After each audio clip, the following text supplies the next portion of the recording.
Woohoo! Hey guys, you guys ready to talk ghost stories? I'm so ready. Or actually haunted houses. Last week we talked ghost stories, but this week it's haunted houses. And we even have somebody new today. This is fantastic. Before we start, welcome everybody back to our weekly happy hour. If you do have something to drink, I'm empty right now, but I'm going to remedy that in just a second. Is it okay that I show this logo? Should I not? Yeah, show it. Oh, okay. Yeah, you're fine. You're fine. It's not. Yeah, I mean, it's free advertising for them. So. Hitching post. Sam Adams. So Adams, his cousin was the president. He was. His cousin was also a great miniseries on HBO, played by Paul Giamatti. I just have a mason jar that says "boo" on it. Have you guys seen a silly question? The movie Sideways. I've seen half of it because we didn't get all the way through it for your birthday, Jim. We never do get through it, but this is from the Hitching Post, the restaurant where Miles and Jack meet. It's so bright. Meet Maya. There we go. Anyway, from up there in Sideways country. I love the movie, and I just love all the wine from up there. Welcome everybody back to another episode of the Scary Guy. We got lots of issues in one episode. Yeah. Mom, hey Mom, if you're watching, I got to tell you, Katie's back this week. Yay! First of all, Kat, Bloodgood. Hey guys, good to see you, Kat. Also, Carrie Lane is watching. Good to see you, Carrie. Hey, Carrie Lane. We miss Carrie here. But Carrie does stuff where she can, and she does some cool interviews, and we hope to get her back involved. First of all, let's go around the horn. To my immediate left, who do we have sitting in that crazy cool chair? It's me, Katie, a.k.a. the final girl, except for I have more ladies with me today than there are men. So, hey, we'll be the final girls tonight. Yeah, this is hi, y'all, from Carrie. Oh, this is true. More ladies tonight sitting next to Katie up at the top row. Who do we have? I'm Summer. I am new to this whole thing. You can find me at my little thingy. I post pictures sometimes, and I like being spooky. We're going to talk to you in just a second about some of your cool makeup stuff. I think that's yeah. And back, I was going to say back by popular demand, the Sampling. All right. Sampling. Yeah, we're side by side. Isn't that nice? Oh, I was going to reach out and high five you, like we're holding hands. Other hand, other way, other side. There you go. That's really confusing when it's not doing the mirror thing. Yeah. All right. So who do we have? Who are the Samplings? I'm Janae. I'm a writer, and that's the other one. I'm Derek. I'm the other one. I'm also a writer and a contributor to theconguy.com, and I get dragged along for this scare guy stuff too, apparently.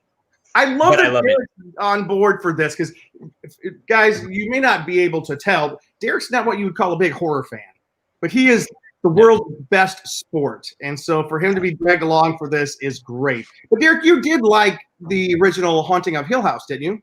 I did. See, I'm not exactly a horror fan, but I can always appreciate good storytelling.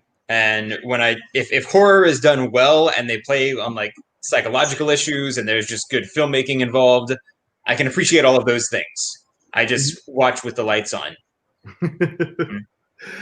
And Summer, this is your very first week with us. Why don't you kind of like talk a little bit about yourself and let the viewers know exactly who it is who is here. By the way, let's say hi real quick. Mick Manhattan. So glad. Mick's a great guy. We're going to probably do a co-hosted or co-podcast with Mick very soon. So we're looking forward to that.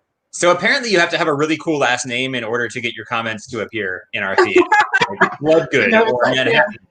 Yeah, or Fry. All right, Summer. So not only am I a regular old boring artist, but I'm also a special effects artist, and I've been in the industry for like 6 years now. I've done a lot of like student films and whatnot. Kind of toned it down past like year, kind of focusing on school and trying to get through that. But still have fun doing looks around Halloween and scaring my parents and making my friends look cool for like their parties and stuff. And soon, gonna be doing Katie and her roommate. We'll definitely get some Yes. footage of that and share it. So if you guys follow us, you might Oh, see that's some very stuff. cool. Look at, and they follow you at Organic Summer 22 or Yeah. Casey Christine, right? Yeah, Mhm. both of them. Because I'm sure Katie will get a post stuff. I would No, hope. not at all. I don't know why you think that. That's really cool because, Halloween is kind of a struggle this year because you're not able to meet too many Yeah. people. And just so you guys know, like those of us in this little group here, we're kind of sort of in each other's bubble. You know, like how during the pandemic you have a smaller group of people that you kind of you can breathe each Reaching into other. your bubble. Yeah. In So we Jen's have bubble. kind of seen each other in a very limited capacity. And so the fact that you're going to go over and do some cool makeup effects with Mhm. Katie? I Yeah. might, depending on what they want to do, I might turn them into someone who is a zombie. Maybe like one of the different stages of that, or maybe my favorite thing to do, because I have like so much of this fake broken glass. It's car crash victims. With gaping wounds and glass. And it's pretty gory stuff. I definitely don't skimp out on the fake blood because I have, again, so much of it, and I don't really have any work going on right now, so it's just. Do you make it or do you buy it or both? Wait, what? Do you make your fake blood or buy it or both? I buy it. Making it is more work than I want to do. I'm lazy. Understandable. Yeah, but I have a couple different types. Like I have some that because I don't know if you guys know that a lot of movie ratings is based off of the color of blood that they use. So like color. like Quentin Tarantino films, for example, use bright red blood. Like your eye is drawn to that blood, you see it everywhere. And then movies that are like Disney films, like for example, Pirates of the Caribbean has a lot of fake blood in it, and they use like a dark, almost black blood. Because then it doesn't really look like blood, it looks like dirt. Or it's in the sense of like the blood's already dried and there's no like open wounds. And so it's less scary for children. That's Even though, to be honest, I'm less afraid of red blood and more afraid of dark blood. Yeah. It's like, Yeah. But I have like several different types because I've worked on different things. I'm like, okay, you guys care about the rating. Like I got, also the directors are like really picky. They're like, I want this. And so I had to stock up, but that was really fun. And so I have a lot of blood. I have a lot of other like random stuff. Like I have these little tiny baby Q-tips that I use for like getting like detailed. I have a bunch of contact lenses and I think I have some prosthetics left, but I might go out and get a couple more because they're probably not usable considering the material they're made of. But I love making people look like they're just have been through the worst. And it's just. When did you start doing this? How'd you get into this? Started way back in 2010. I used to use whatever I had at home. My mom would come home from her meetings at night, and I would hide around the corner with like a fake wound and some blood dripping out of my mouth and stuff, and I would scare the pants off of her, and that was my favorite thing to do. And then senior year of high school, I went kind of all out with my costume, and I did this like 1980s like London underground punk that had been in a mosh pit and gotten like busted on the forehead, and I had like a wound, and I had spikes, and I had these white contacts, and kind of after that I realized that I really liked looking scary, and then it kind of happened from that. And then I decided to go to school for it, and that was a really fun experience, and I got a lot of connections from there, and that's how I really got into the industry. There was a work study program I did. I was an intern for a while, and a lot of the people that I know are amazing people too. Like, there's some really bad ones in the industry, and I mean, like, obviously I'm not going to share their names, but then there's like amazing people that absolutely, yay. Thanks, We're Carrie. looking forward to She is. Summer is Carrie great. really great in costuming and design and makeup as well, and she's really into horror. She says, Summer sounds awesome. Looking forward to the pics with Katie. Yeah. And you showed us some of the pics that you've already done. Oh, we should have had those on the show, ready to show tonight. Yeah. I mean, I have my phone. I don't know how good quality that would be holding up with a camera. No worries, no worries. We'll next time you're on, maybe next week, we'll go ahead and try to get those on. All right. Hello, Jonathan Wilkinson. Hey, he was on with us last week talking ghosts. He lives in a haunted house, guys. Well, no, he does not. I'm sorry. He was working in a haunted house up within viewing distance of the Standard, the Overlook Hotel from The Shining, which is very nice. And he was staying at this house, but he doesn't live there. He was staying there while he was doing the work. Yeah. Right. And he says that he has the natural ability of looking his worst without makeup. Oh, that's great. That's great. So I have a question for y'all, since we're talking like spooky things, and I know we're gonna talk about it more later, but what's like a movie that you have maybe watched recently that you'd never seen before? Like for Halloween movie. Well, okay. Or plan on watching. I don't know if this totally counts, but since I've got HBO Max right now and discovered a bunch of stuff in it, my wife and I are working our way through all the Studio Ghibli movies. Oh, yeah. So we just saw My Neighbor Totoro a few nights ago, and then just watched Spirited Away for the first time last night. Oh, okay. So it doesn't exactly have ghosts. It has spirits and it has witches, and it is weird. That works. But whimsical and fun. Yeah. I haven't even checked HBO Max for their horror section yet. I need to do that. I haven't really. They've got a lot of old movies, so they probably have some classic ones. They've got all the old Godzillas. That's the ones that are hard to find. Yeah. Just because they've got all these Turner Classic movies like Criterion stuff, I think there are probably some old scary movies in there. I think I saw that Night of the Living Dead is in there. I don't want to watch that again. I don't need to.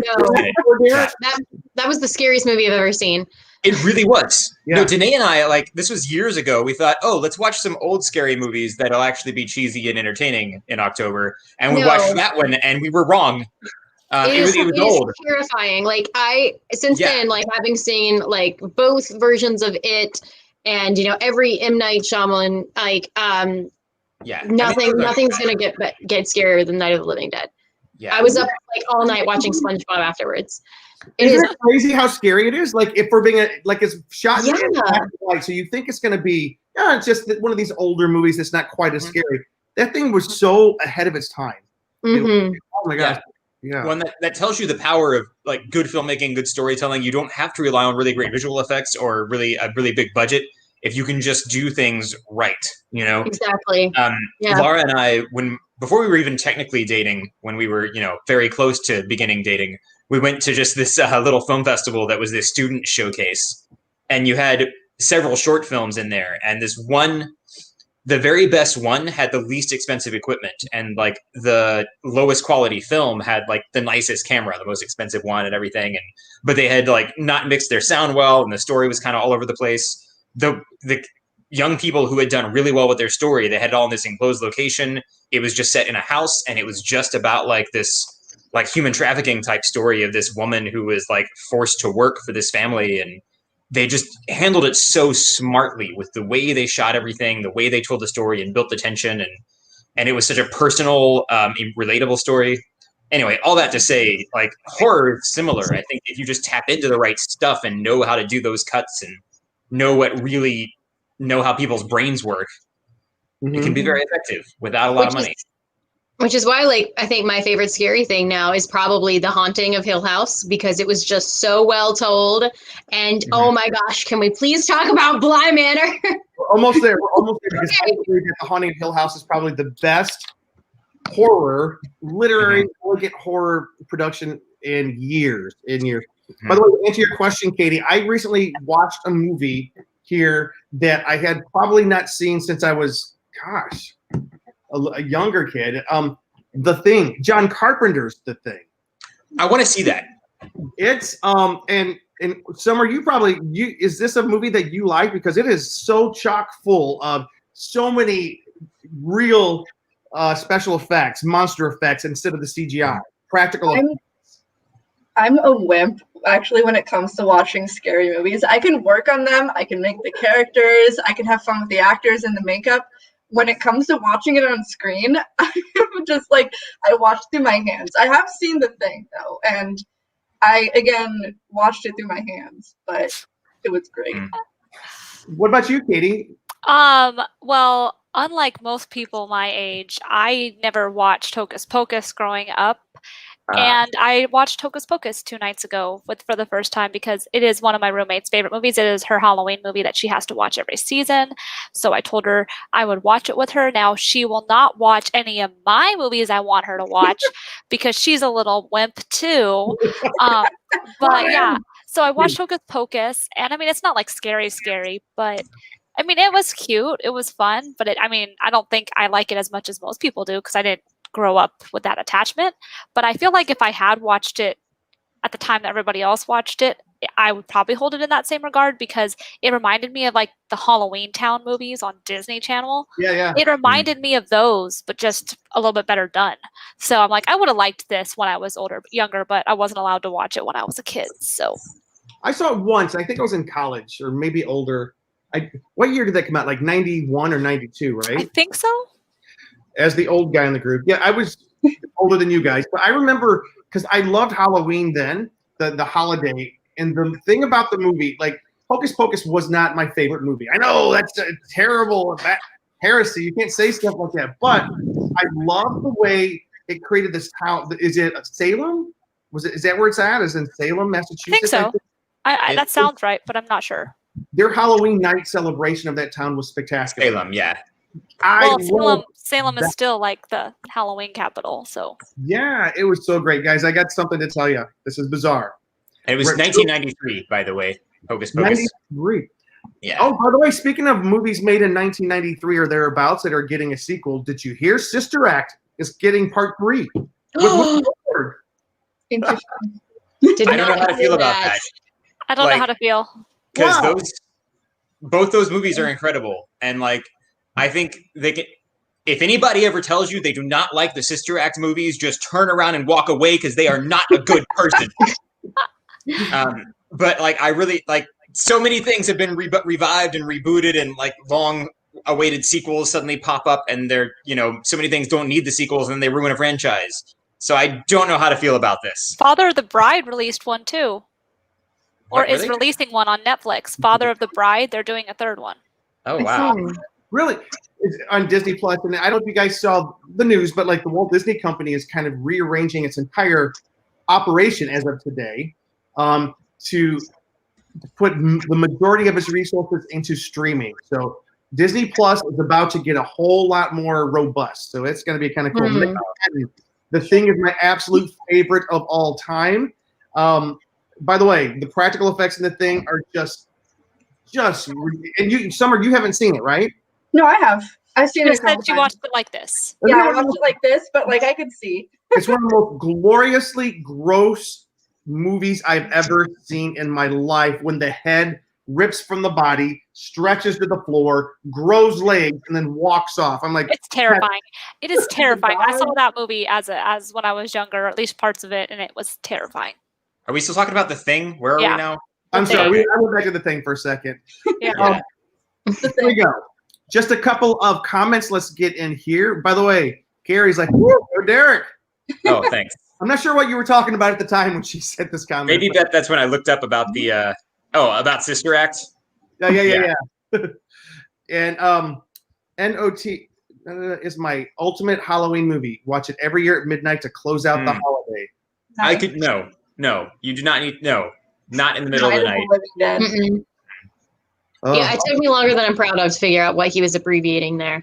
Yeah. Okay. Before we jump into the next part, I just got to say this little bit of news here because this blew me away. Are you guys familiar at all with on the Travel Channel the Ghost Adventure Show? Yeah. That's Mac Bagans. With Zach, right? Yeah, you know how he goes around and he finds haunted houses and he just yells at ghosts until they do something. You're here! I know you're here! Yeah, and apparently they say dude a lot. Yes. Guess what their next location is? Where? They're going to investigate the Joe Exotic Zoo. Well, Tiger King is about to get the Zach Baggins treatment. That is bizarre to me. But why don't they go to Carol Baskin's zoo? Because we know her husband. Maybe they'll find her husband and he can give his story. Yeah. Exactly. That's way better. I would watch that one. He could be like, "Oh yeah, she killed me. She fed me to the lions." Oh, this is what Zach Baggins said, because they've already done the investigation. We're about to, I guess they're editing now. He says, this investigation was wild from beginning to end. We went into it thinking that we knew a little bit about the story already, but there were so many surprises at every turn. That's marketing speak. Yeah. It's a supercharged location, and it felt surreal to be there. This special has all the drama, characters, and twists that you would expect in any Joe Exotic story. But just when you think you've seen and heard it all, there's more. Oh no. They're gonna find like Dude, a tiger ghost. This whole tiger thing, king thing, it's like you think that you're like not going to be any more invested, and then they keep adding this stuff. I mean, Carol Baskins was on Dancing with the Stars, and it was the. Did you guys watch the video of her on Dancing with the Stars? No, I can't. I do other things. It was so cringy. It was so cringy. Well, What man in his right mind is going to dance with her after all? I don't think he had a choice, but the issue was like it wasn't even dancing. It was just like steps. Like it was just awkward. It was like, this is not dancing. This is just like, you know, like when there's a song and there's the part where they speak the words instead of singing. That's what it was like, but with Dancing with the Stars. The guy was probably afraid if he messed up, he'd get fed to the tigers, you know? Yeah, no, you could tell he was like, I do not want to be dancing with this psycho. All right. Jonathan Wilkinson says he finished Bly Manor. Except for everybody here, except for Congratulations. Loved it. Bly Manor was like a 9.2. If Haunting of Hill House is a 9.7, that makes me Okay. happy. I agree with that. All right. Last thing. Talking about ghosts. Have you guys seen the movie The Others? Yeah. Yes. It was announced today that they're doing a reboot. Which A remake, right? I mean, because if it's not been a franchise, that has to be a remake, not a reboot. I'm sorry. Or are they doing a prequel? By the way, we all know how it ends. So how in the world are you going to redo this movie? It's all I'm going to say. Yeah, I don't know. It doesn't. That's another thing that's just not, that doesn't need to be made. But I might see it if people say it's good. I don't know. Yeah, we'll see. All right. Also, it looks like there's a ghost hanging out behind an A. Oh, yeah. I asked her about that last week. What is that? That's our heater, which it's Southern California, so it's not on right now. And it's just, if I don't cover it up, it's the light reflects off of the grating and it looks, I don't know. It looks like a guy with glowy eyes. Yeah, exactly. The light comes in like waves, and even though the lights aren't moving, the way the camera picks it up, they do. So I threw a scarf over it. I see. Okay. Yeah. Y'all got lights. I got an actual ghost. She brought one with her. A young governess is hired by a man to look after his niece and nephew at their family country house after they fall into his care. Soon after arriving at the Bly estate, she begins to experience strange occurrences and a grim history starts to unravel. How many episodes in are you, Summer? I finished it. Yes. So she knows what's coming. She knows what's coming. Danae. So my roommate and I started it last night with the plan to watch 1 or 2 episodes. We ended up watching 5 and staying up until 1 or 2 a.m. I think it was. It was awesome the whole way through. Just could not stop. I'm almost through with episode 6. I had to turn it off because we had a podcast to do, and I think Katie. Oh, which podcast? Yeah, and Derek, you finished an episode, right?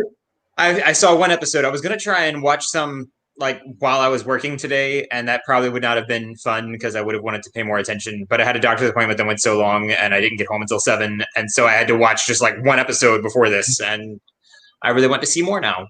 Mm-hmm. By the way, I agree with you, Carrie. Why remake it?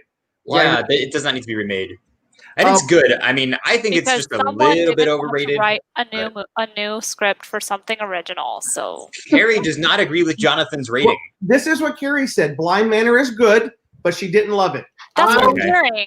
I'm hearing record, a lot of people say, like, I'm not really feeling it. It's not as good. It's really slow. I mean, I haven't watched it either, so I don't have anything to compare it to. But I've heard mixed things about it. Tell you what, let's start with the person who has seen the least amount. Well, that's Katie. That's me, but yeah. We're going to push over to Derek. Derek, what was your first impressions of episode 1? Oh, wait. You watched the Haunting of Hill House. I did, yes. and I really enjoyed it. I watched it mostly alone because my wife is definitely not into horror, and she also has dealt with like sleep paralysis and stuff. And I was like, okay, if you ever do watch it, skip this episode. But first impressions, I am looking for hidden ghosts, and I'm probably missing some because it was the definition, the feed was not very good for parts of it. And some parts I'm like, that looks like a ghost in the background, but I'm not sure. And then one place I was like, that looks like a ghost in the foreground, but I'm not sure. And then later I was like, oh yeah, it definitely is. Anyway, so far I am into it. I'm keen to see where it goes. I don't know the story of the Turn of the Screw. I've never read the book. I've never seen other movie versions. And there was that one that came out like last year with what is her name? The actress who was in the latest Terminator. Mackenzie. Wait, here we go. It's I have it here. Her name was Mackenzie Davis. Mackenzie Davis, yes. And Finn Wolfhard. So for those of you who are not aware, the Haunting of Bly Manor is based on the novella Turn of the Screw by Henry James. And he said there's been a lot of things based on this book. It first appeared in magazine format in 1898. Wow. In 1898, it appeared in The Two Magics, a book published by Macmillan. It was classified as both gothic fiction and a ghost story. Because it focuses on a governess who, caring for two children at a remote estate, becomes convinced that the grounds are haunted. But what was interesting is even back in 1898, like today we think we're all modern, hip, and cool, and is it really a ghost? Is it really her mind? That's what the book was like. So the book was very much like what we're seeing right now is, are these inner demons? Is this real, or is the governess actually losing her mind? So it's really, the book itself is very interesting. You're talking about the movie The Turning, which I did go see with Mackenzie Davis, and Finn Wolfhard from Stranger Things and It. Basically everything horror related that needs a younger kid right now. Yeah, he's in everything. But so I can tell you the Turning movie was interesting, but not good. And the ending was bizarre, and nobody could figure out what it meant. Like I had to go. I remember when I got home, I was like, "What in the world just happened there?" So it was kind of bizarre. So with this one, like so far, the acting is really standing out to me. Which I mean, for better or worse, like there are aspects that I really love about the acting, and some things that I don't. I tell you what I really like is Victoria Pedretti is playing Danny Clayton, and she played Nell Crane in The Haunting of Hill House. Yes. And I didn't realize that was her because I was watching it and I was like, what do I know her from? She looks kind of like Haley Duff. And I was trying to figure it out. And then like even looking at IMDb, I didn't notice it right away. And I didn't know going in that I was going to see some of the same actors from Haunting of Hill House. But yeah, seeing her there and realizing I didn't recognize her, I was pretty impressed. And like the scene in the pilot episode, there's one scene near the end where I thought the way she was playing it was really impressive because it was very layered. And this girl is just basically starting to have a freak out while also trying to remain really composed and firm with these kids and very consciously trying to not freak out. And there's just a lot of stuff going on, but she's freaking out slowly anyway. I thought it was some very good acting, and I'm interested and excited to see more of that as the season goes on. I thought the acting was ridiculously good. Let's just name the actors real quick. Henry Thomas, we all know him as little boy Elliot from E.T. He plays Henry Wingrave. He's the uncle. I didn't know that was him. Yeah. I thought his accent sounded fake, though. Well, yeah. But you know what's interesting? Because this is... Very good fake, but just not quite real. The series is produced by Amblin Entertainment. You know whose production company that is, right? Yeah.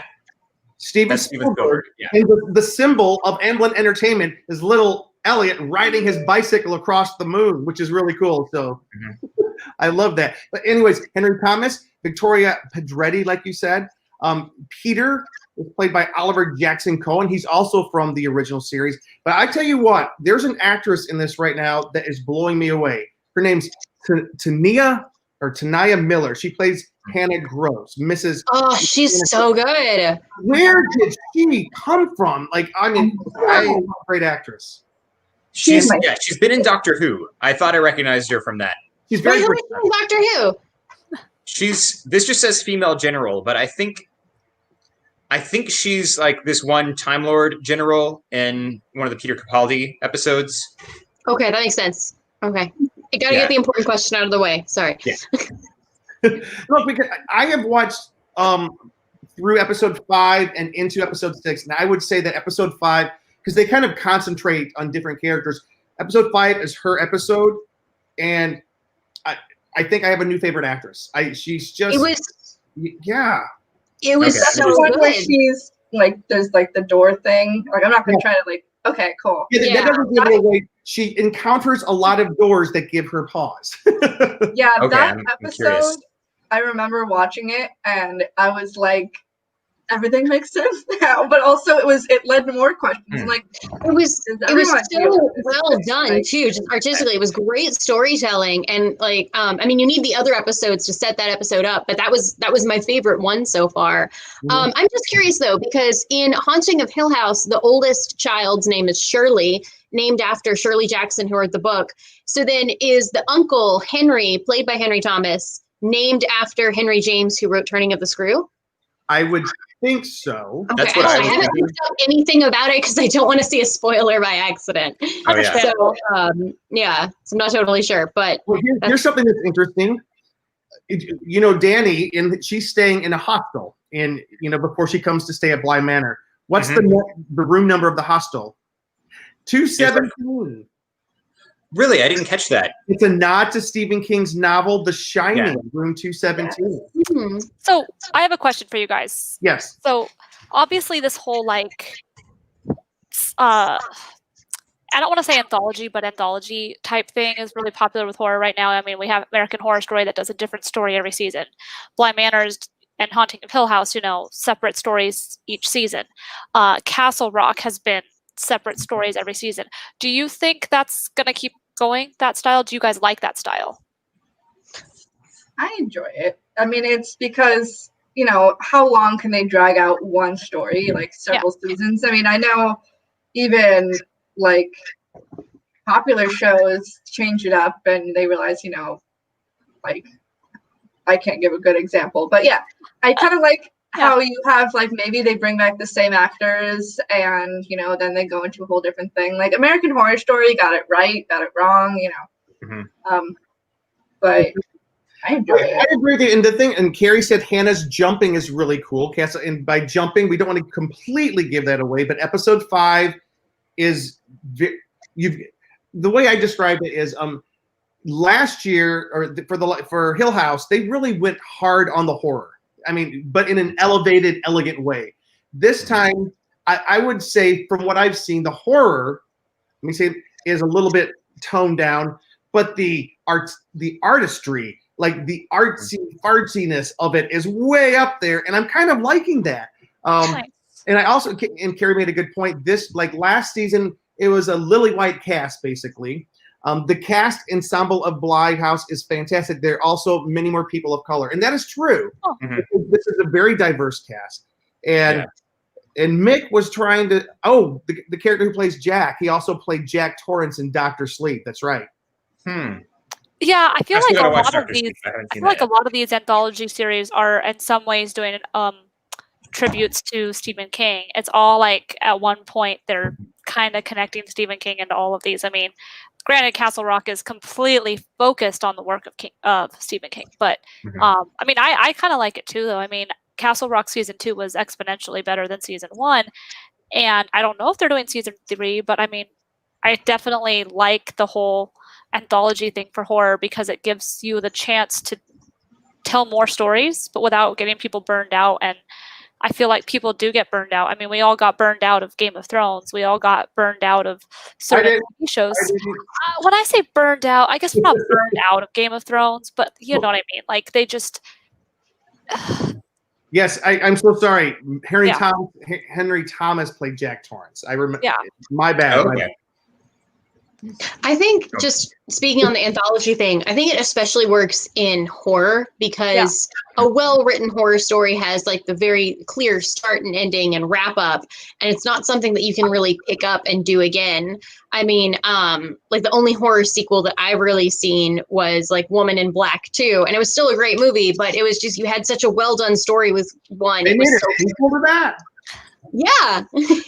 I think most horror films have a sequel. I mean, they did a sequel to The Boy, and The Boy was freaking. I don't even know why they made a sequel, but they still did. But a lot of horror franchises, it's the slasher and monster movies that really get lots and lots of sequels. Yeah. When it's a really well done, fascinating horror, that doesn't happen as often. Alien is one exception, but the other Alien movies aren't horror as much as like monster action type things. Like Aliens is really not a horror movie.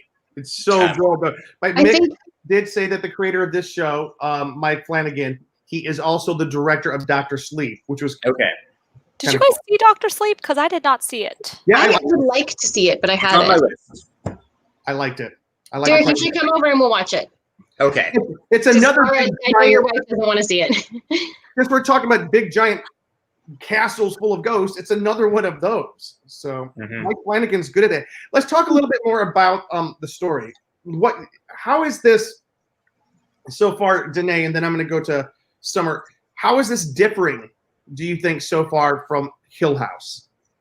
It's definitely more of like the whimsical element, as you were pointing out before. Like, I really do agree with that. It's definitely more, they're not like giving you as much right off the front, so they're like kind of like having you like, what's with these kids? Okay, like, you know, and then you learn about Hannah and you're like, cool, she's cool, all right, what's going on there? And then you know, the nanny has her own stuff. And I mean, for me, like, the kids really got me, and I kind of like the element of having younger kids, because I don't know about you. Yeah, you have in Hill House, you have the kids' point of view, and then you have them as adults, and it kind of shows you how they grew out of that spooky thing. But I think the great thing about Bly Manor is that you still have the kids, and you think that like they're talking about this stuff. It's like, oh, they have a vivid imagination, like most kids do. But I mean, as you go on, you see, oh God, those kids weren't lying. Like, oh, and like crazy things. I love it though. What do you think, Danae?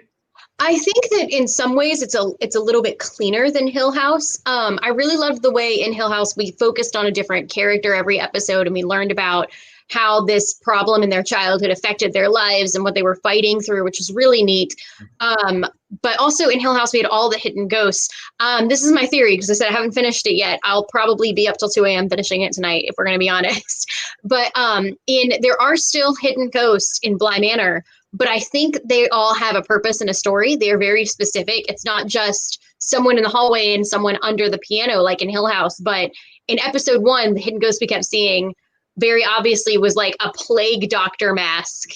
And like, I mean, at one point you have to look, he's hidden in like the really big fireplace in the kitchen. And it was so fun because I kept shouting. I was like, oh, it's a hidden ghost. And my roommate would have to pause it and run it back and be like, point it out, I missed it. So I think it's very much because we do have that shot very early on in episode 1 of the girl's dollhouse, and you're seeing all these dolls inside. And I really think that every ghost has a story, and every ghost has a reason for being there. It's not just, let's see how much hidden Easter eggs we can put in, but a very clear plan from the beginning of, you know, why is a plague doctor in this house? Something I did definitely, like towards the end. Don't spoil it though. No, it's just, I like to, when I took like I found a screenshot of the dollhouse. And then I would, like, after I watched the whole thing, I was like, okay, like, that, I know that thing. And, like, I think that's definitely a good point to, you know, definitely look at the dollhouse. That's one thing I'm excited about. I really want to know, like, how the different dolls come into play relating to the ghosts, whether it's a one-for-one correlation or if there's some other just ways they're connected, you know? Yeah. Y'all just made me really not want to watch this because anything with doll houses and dolls just creeps me the F out. Yeah, you have a lot of Funko Pops too. Well, at doll houses, I think I've always been scared of dolls in some sense. I mean, like the obvious ones like Chucky and things like that. But there's an episode of Doctor Who with a dollhouse, and ever since I saw that episode, I am terrified of dolls because that episode of Doctor Who is terrifying. And that's like Doctor Who is a family show, and it's a family show, yet they still accomplish terrifying you with just normal everyday things. And like angel statues. Minimalistic ways. They find minimalistic ways to scare you. And that episode still creeps me out. Has anybody here actually read any of Henry James' writing? I'm trying to remember if I have. Like, I may have even read this story in college. I just don't remember it. So, there's those semesters when you just do nothing but reading. What you might find interesting, I found interesting, is on the trivia page, each episode title is named after a ghost story written by Henry James. Oh, that's cool. And although the main narrative of the story draws primarily from Turn of the Screw, it also draws inspiration from other Henry James ghost stories, thus the naming of the different chapters, including The Jolly Corner, The Romance of Certain Old Clothes, The Great Good Place, The Pupil, The Two Faces, that's the one I think I just watched, The Way It Came, and The Beast in the Jungle. So pulls inspiration from those stories as well. I'm gonna have to get the Kindle app out and do some reading. I'm all about reading the creepy stuff in October. I just read Coraline for the first time, and I almost threw my phone out the window reading that one. Oh boy. Oh, you guys, bouncing off what Danae just said, I just started reading Jurassic Park from the library on Kindle, and it's so much fun reading this book so many years later. Oh my gosh. Thanks, Brad. I don't think we need to read that out loud, do we? Oh God. Oh wait, what does that mean? Dropping his OnlyFans link. Oh, I get it. Yeah, you say not to read it out loud, and yet what does Jim continue to do? It never Well, we got a laugh from Carrie Lane. Oh my gosh. Oh, I guess because everybody can see each other's comments. Yeah. So far I am, like I say, 5.5 episodes in, and it's for some of you that are friends with me on Facebook, I did post either yesterday or the day before, said I am 4 episodes in, and so far not feeling it. I think episode 5 changed it a little bit for me, and halfway through episode 6, it's starting to get. And it's not just because it's slow. I think it's suffering from the high expectations of Hill House, which was just monumentally high.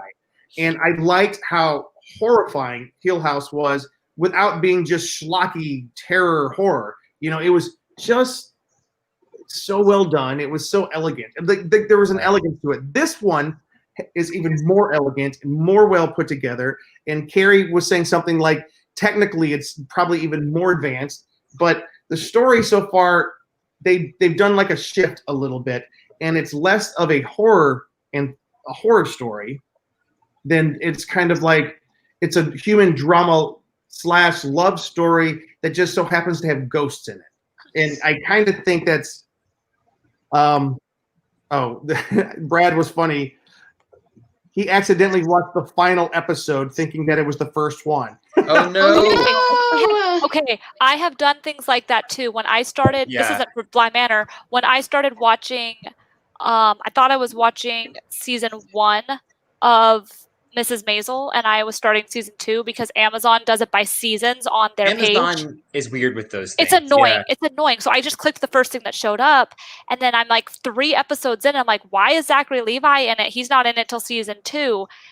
But it was I don't want to go back to season 1 and then then go back to season 2 after. So I kept watching season 2, finished season 2, and then watched season 1. And everybody's like, no wonder you don't like certain characters. You watched it out of order. But I've done similar things like that because Amazon makes it really tricky. Yeah, they do. But, yeah. And then Brad, and do you agree with Brad Summer that the final episode does kind of bring it all together? Yeah. Yeah. Okay. You get a satisfaction from all your questions. I mean, some of them I still feel like I still have some questions, and I probably, if I rewatch it, I'll get some of those answered, paying attention to details. But what's funny also is that I watched this before I watched Haunting of Hill House. Oh, wow. Because Steven was like, you haven't seen the first one? I was like, no. And so I do agree, though, that the Bly Manor is a lot slower than the first one. So the first one's bam, you got you ghosts, you got your creepy things, you get it's all thrown at you. This one's just like, I'm gonna slide this card across the table. You flip it over, it'll be something spooky, but take your time. Like it takes time. I do admit though, there was, and I don't want to. It was episode 5 towards the end. There was a shocking, like, boom. I was like, holy crap, did that just happen? And it was unsettlingly shocking. And you guys know what I'm talking about. Those of you who have finished episode 5. Let's not hint at it too much, but just to say, it starts to explain some stuff too. Okay. But it was just shocking. I don't want to know anymore. I was going to say, that's already almost too much, Jim. Like, you don't tell someone at the end of it. Yeah. No, you don't tell someone that's like saying, like, my friend was notorious for putting spoilers for Game of Thrones. And one time he was like, you guys have all seen Game of Thrones, right? I can talk about Game of Thrones, right? Okay. I know 3 of you. It ended like 5 years ago. We can talk. Yeah. So one of my friends posted, can you imagine killing the person you love dying because of your own hand? And I was like, you asshole. Pardon my French. I was like, and he's like, I didn't say any names. I'm like, as soon as you started watching the episode and you found out who the episode was about, you knew who was going to die because you said that. He's like, but I didn't say names. I'm like, it's still a spoiler. Like, so it's kind of like when people go, oh, you're on the episode of Red Wedding. And you're just like, oof, brace yourself. Like, that's kind of a spoiler. But everybody already knows. Everybody already knows. Getting ready to watch Sixth Sense and going, get ready. There's going to be a really big twist at the end. I was about to expect it at all. I was about to use a Sixth Sense example, but I was going to give away the ending and not name the movie. But now I won't do that because that was what happened to me. Somebody said, oh, by the way, you know that blankety blank blank. I'm like, no, I don't know that. Yeah, right? For me. That's so annoying. Yeah. I also remember had watching Harry Potter spoiled for me because I was reading one book. I was reading book 4, and some girls next to me started talking about book 5 in front of me. I'm like, do you not see that I am holding book 4 in my hand? They're like, oh, we thought you were rereading it. I'm like, what? Common courtesy, though. Jonathan Wilkinson, his question is, how long was she telling that damn ghost story from the party in the start? Was there a drink intermission? It's a long story, but she did. To her credit, she did say, "It's a long story." Yeah, but apparently it's a 9-hour-long story. And this is like the night before somebody's wedding, and nobody wants to stay up that late the night before a wedding. They got to get up at 5 a.m. and do some hair. By the way, did you notice whose wedding it was? He big movie star now. It was Greg from The Room. Oh, hi, Greg. I still haven't seen The Room. Yeah, neither have I. I'm shaking. And I blame you for that, Jim. You guys haven't seen The Room? No, none of us have. No, I have. Or Summer has, but is that the room? Is that the movie where there's a room? And it's so bad. That's Room. Oh, hi, Mark. Not The Room. Oh, hi. Oh, Mark. I'm sorry. Oh, hi, Mark. Mark. Greg Sestero, who plays Mark in the movie The Room. And okay. Was, oh, you big movie star now. So I'm quoting Tommy Wiseau. Luke, if he was here, he could do it much better. We'll get it, but yeah, Greg Sestero is finally in what I would consider his first big time role. He's getting married. He's made it. He's made it. All right, guys. We're gonna just kind of we're gonna wrap up this part of the conversation because I promised Danae we weren't going super long tonight. We've already gone past our time limit. But that's true. But in a week, I have to watch more Bly Manor. We will come back with a spoiler-filled review of Bly Manor once we've all seen it, because so far I'm really liking it. Well, let me take that back. So far, I'm really finding it interesting. The last 2 episode and a half, I really liked, especially episode 5. I loved. Just It was loved so it. good. And it was probably the most confusing of all the episodes, but it was so elegant. I loved it so much. It was the storytelling and cinematography were just excellent in it. Yep. It was- Well, I'm looking forward to it. Yep. It's kind of like season 1. Remember the one episode that it was only like 4 shots, the whole episode, the funeral scene, the funeral episode? Oh Yes. yeah. Yeah. Where it just kept going. Like I'm sure they did multiple takes, but they made it seem seamless. It seamless. was the first 15 minutes are one take. Okay. The entire cast was on hiatus for 1 month so that the crew could rehearse the choreography alone for that take. That's crazy. remarkable. A whole month. Yeah, All it right. took a whole month to get it ready. The Haunting of Bly Manor on Netflix. All right, let's bring a couple friendly, partying, happy-go-lucky ghosts in here. 999 of them to be specific.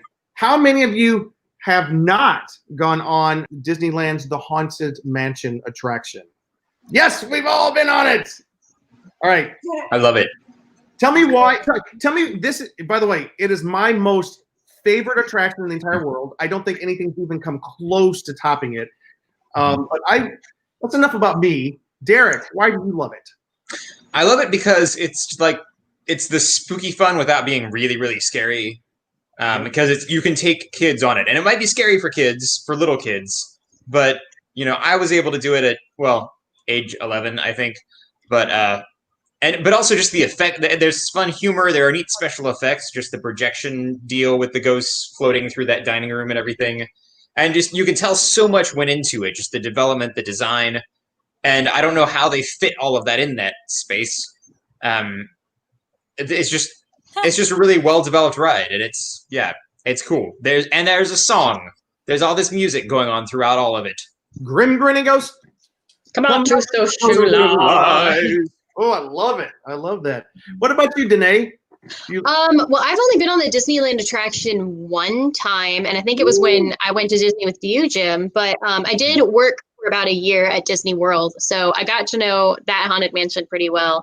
And Derek, it is very tasteful, but I will say when we were at Disney this past Christmas, I think I got in trouble with our sister-in-law for scaring our nieces because I made everybody go on Haunted Mansion.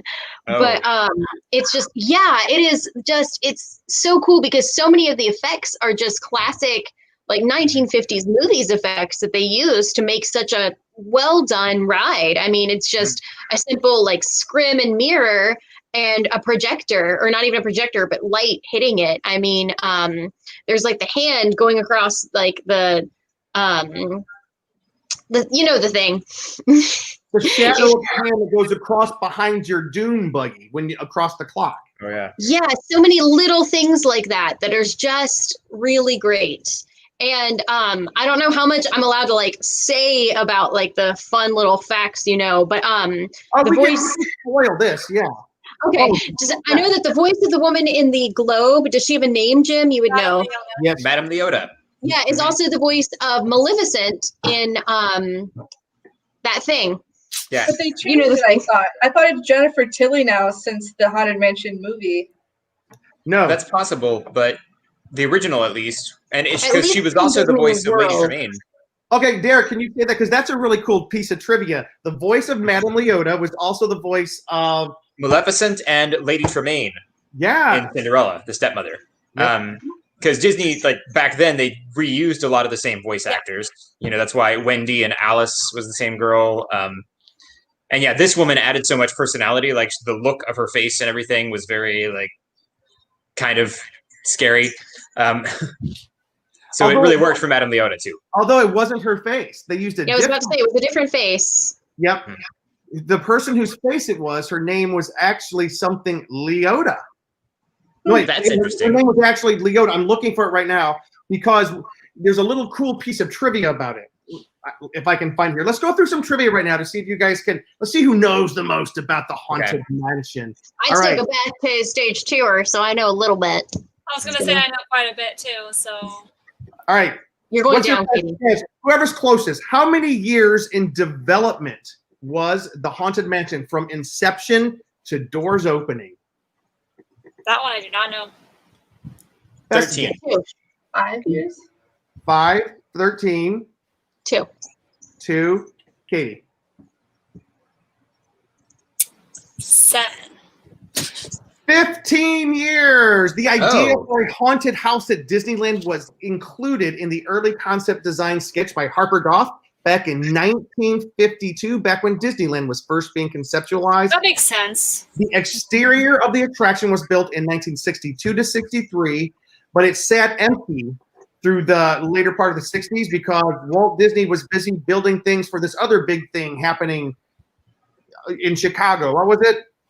The World's Fair, yeah. Yeah. Oh. So they were building all these Fair. World's Fair attractions, New York World's Fair. And so they finally came back and opened the Haunted Mansion in 1969, which means it's how many years old?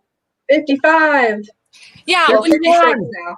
51. Yeah, they had for their 50th anniversary. Oh, I'm last sorry. year. It opened in 65, 69. It's only 51. Yeah. There's a reboot Last of year, it. Sorry. last year was their 50th anniversary. Yep. They released a whole bunch of special merch, etc., which some of that stuff went for exponentially tons of money. I was fortunate enough to go to Disneyland after all that stuff dropped, but when it was still in the park. And was that the last time I went to Disneyland before COVID shut everything down? I can't remember. But I was luckily able to grab these salt and pepper shakers Oh, that's Okay. cool. that were part of the 50th merch. And I collect salt and pepper shakers. And I used to work at Disney. So, but yeah, so they had all this merch that was for the 50th. And I got those when I was there. Well, that's very cool. I snuck a video on the ride. I don't think you're supposed to record in there, but I snuck a video of going through the ballroom of the 50th anniversary. I said 55 because I just saw 5 and I remember that. Yeah. But yeah, it's like they did a gingerbread house version of the Haunted Mansion on the table. And you know how you go through there? I went there, I think the last time was like towards the middle of January. And that's when they had like the last day of the Christmas stuff up. Mm-hmm. So we had the gingerbread cookie house and the smell. Oh my God, that's my favorite thing about the ride. Is that dining room smell. I did see the gingerbread house for the 50th, and it was the best rendition of that gingerbread house I have seen. Well, what's interesting about what you're talking about, Katie and Summer, is that every year there's a brand new gingerbread house that is created for what's it created for? For the Nightmare Before Christmas version of the ride. Yeah, for those of you who haven't been to Disneyland and you've only gone to the one in Florida, the Walt Disney World one, or one of the other 4, it's located in 4 theme parks across the world. The one at Disneyland in California, every year starting before Halloween and going up through January, I think January 1st, they have the Nightmare Before Christmas makeover of the house. And one of the centerpiece of that is the giant gingerbread house that is on the grand ballroom table every year. And last year's was definitely worth the 50 years of Haunted Mansion. Like, I remember going through that part and being awestruck by that gingerbread house. I mean, they're always great, but that one just literally took your breath away. They had mini ghosts of like the hitchhiking ghosts and other stuff on the house too. Like, I'll send you guys the video in the chat so you guys can see it. But I'm sure it's on YouTube somewhere as well. Yeah. But, like, they had like the hitchhiking ghosts, and they would disappear, kind of like the same way the other hologram ghosts in the dining room do. Oh my God! Brad says that there's a Haunted Mansion prototype that is now on display in the basement of the Magic Castle in Hollywood, and it is super cool. I did not know that. That's very cool. Nice. So, Jim, is it true that in like Disneyland Paris and the others around the world, the story is different to what you see in Disney World and Disneyland? Because like there's a couple of room differences, but for the most part, they kind of follow the same story with the song at the end. Yeah. Well, one's called the Phantom Manor, and I think that is either in Paris or over in Asia, because in Asia they have different beliefs about the afterlife and things, so they had to create a different storyline. That makes sense. The ghost. So they do kind of like adapt it to the culture that is being built in. I'll have to look it up, and people who are watching this who are big fans of this are going to be yelling at us like, "You idiots! You don't know the difference." Sorry. I've never been to Euro Disney or Shanghai Disney. I have not either. Hey, by the way, The name of the woman whose face they used in the seance room in the crystal ball, her name was Leota Toombs. She was an Imagineer. When they redid it, many years later, they redid. How did they remember how it used to be? You'd go around, there was someone sitting there. Yep. Remember how they redid it? Yeah, I think so. Didn't it used to move and now it's still? No, yeah, it used to be on the table and now it floats around. Yeah. Okay. And they updated the voice. Guess who they got to update the voice so it sounded just like Leota Toombs? Her daughter, Kim Irvine, who's also an Imagineer. Oh yeah, she's currently an Imagineer, isn't she? Yeah, Kim Irvine is currently. I saw her on the Imagineering story on Disney Plus. Yeah, I've spoken with her many times. She's fantastic. Yeah. Summer, what's that? The one in Hong Kong is called Mystic Manor, and it kind of looks like the Sarah Winchester house a little bit. Yep. Oh. And so the Phantom Manor is in Paris then. Yeah. That sounds like a very more Parisian name for sure. All right. And go ahead. I was just gonna say, I've heard from my friends that are really know their Disney stuff that one is actually pretty scary. Like it's not quite as fun as Haunted Mansion too. All right. How many ghosts are in the Haunted Mansion? 999. How many candles sit on top of the birthday cake in the Grand Hall? 5. How many? I don't know. 5. It's another unlucky number. It's 13, right? 13, yes. Yeah. How many hitchhiking ghosts? 3. How many tombstones? How many tombstone tributes exist both inside and around the exterior of the attraction? You're not going to know this. There's 20 tombstones. Oh, no, that's a lot. Yeah. A lot. But, how many pet cemetery tombstones are there outside? 20. It's a lucky number. 7. Yes. It's kind of cool. How many tombs are there? Is it 666? Yes. Here's a piece. Is that right? No, what'd you say? I'm sorry. Is there 666 tombstones? Oh no. Okay. There's like 20. Okay. Oh, okay. One cool thing though is the face of the ghost that blows out the candle in the ballroom. That same face is used in another Disney attraction. Do you guys know this? Hall of Presidents. No, it's actually used in Pirates of the Caribbean. It is the same face in the where they're in the jail cell and it's whistling at the dog. The one that's whistling is the same as the woman blowing out the candles. Oh, yes, wow. Okay. I've noticed that. Here's a piece of trivia. So the pipe organ that's being used in the Grand Ballroom, that's actually from a Disney movie. Do you guys know which movie it's from? The Grand Pipe Organ. An older movie. I'm trying to think. How dare you? What'd she say? Shrek. She said Shrek. No. Mary Poppins? No, I'm trying to think. Is it Mary Poppins? No. They don't have, Mary Poppins, I don't think has a. It was one of the very first big action movies from Walt Disney back in the 50s. Sound of Music? 1,000 Leagues Under the Sea. It's Captain Nemo's pipe organ. Okay, cool. Which I thought was amazing. Wait, and that's at Disneyland or Disney World? Disneyland. Okay. Do you know who was the ghost that was originally featured when the ride opened, but then was taken away because the technology. The Hatbox Ghost. The Hatbox Ghost, you got it. And also they couldn't find it for a long time, and then they found it and put it back in the ride a few years ago. Oh, wow. Yeah. They literally didn't know where it was for years, and that's why. But the thing is, the technology was so not developed back when they originally had it that it took all these years to help them figure out how to make his head disappear and show up in his hat box. And now it's one of my favorite parts. And they keep that scene for the Christmas one too. Yep.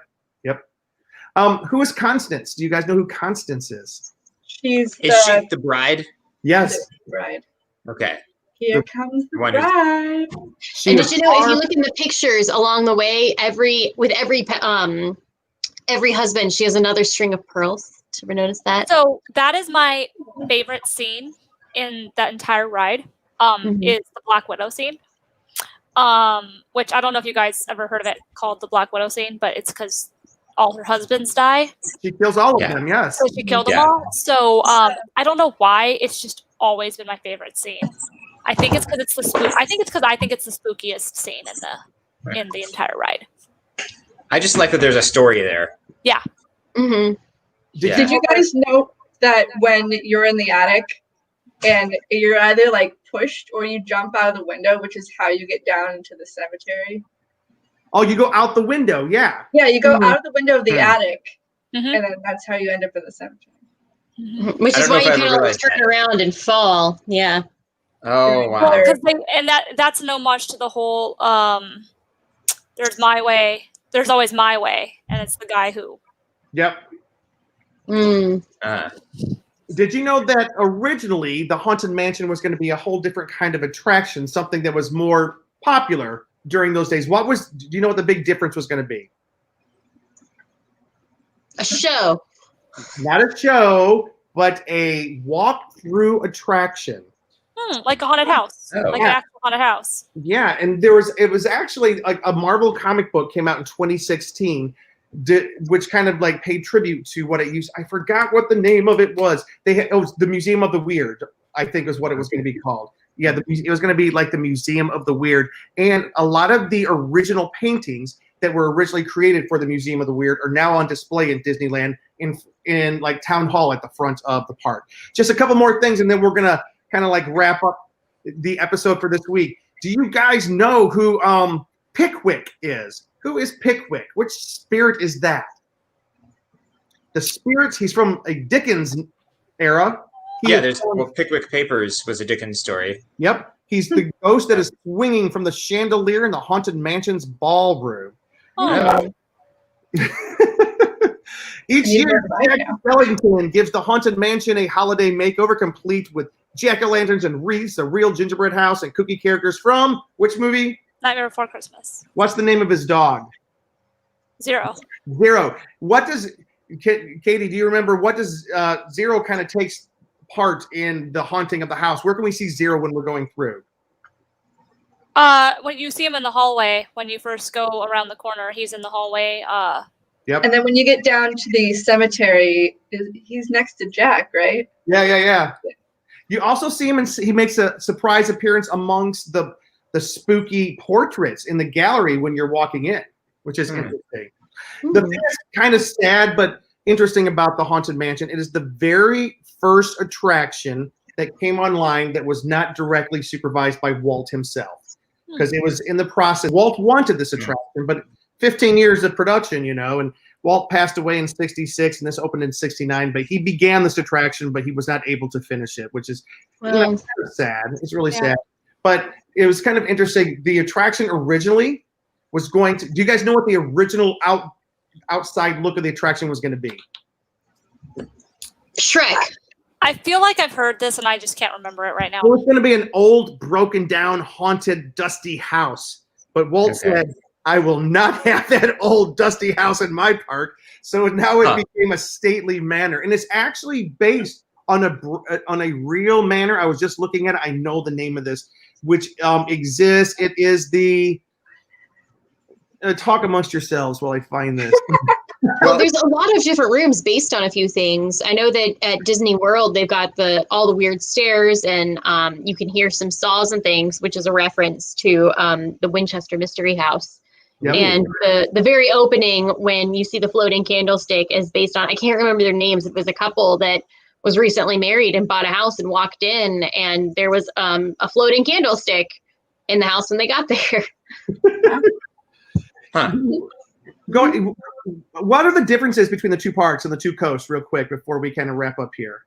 I don't know. I've only done the West Coast one time.